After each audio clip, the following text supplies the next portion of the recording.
कल हमने आपको जयशंकर प्रसाद का पाठ पूरा करा दिया। आज अगला पाठ है सुमित्रा नंदन पंत। उनका पहले जीवन परिचय देख लीजिए। सुमित्रा नंदन पंत का जन्म जो है 1900 ईस्वी में हुआ।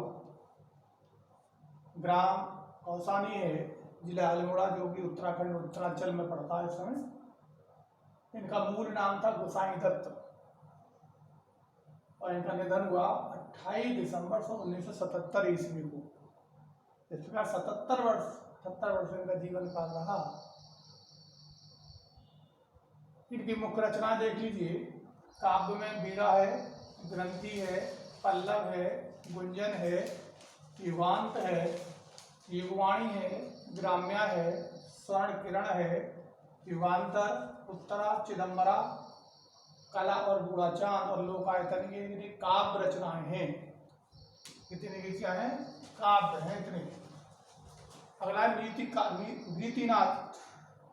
गीतिनाट्य, ज्योत्सना, रजत शिखर, अतिमा, 3 ये हैं 4।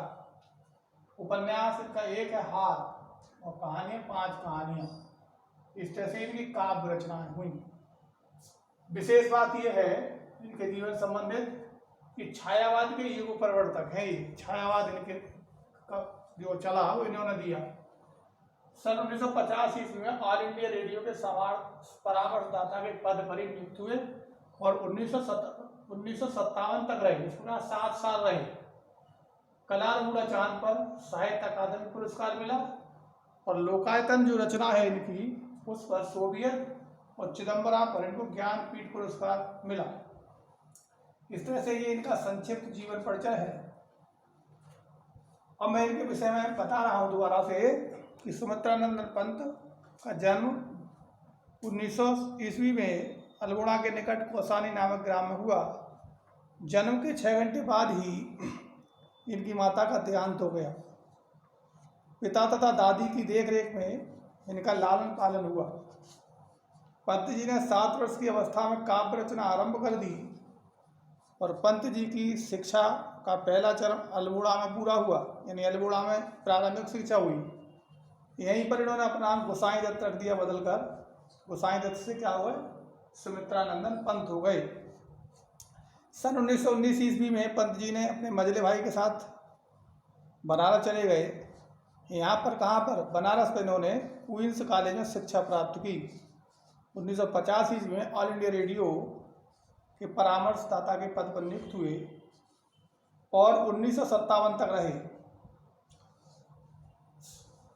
छायावादी की ख्याति प्राप्त जो है सुमित्रा पंत की अल्पायु में कविता रचनाएं करने लगे थे।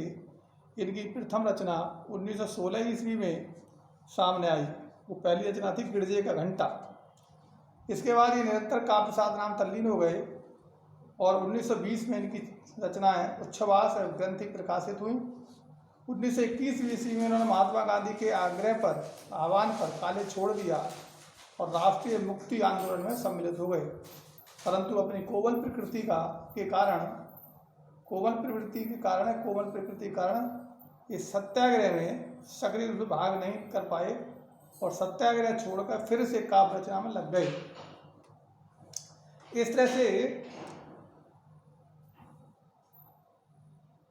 इनका जो है जीवन काल चला और 28 दिसंबर 1977 को इन्होंने संसार से विदा ली और सदा के लिए इस संसार में अमर हुए।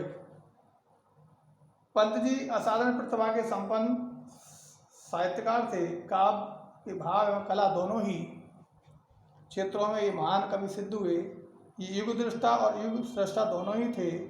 छायावाद के युग प्रवर्तक के रूप में इन्हें बहुत प्रसिद्धि मिली। इस तरह से ये इनका संक्षिप्त जीवन परिचय है।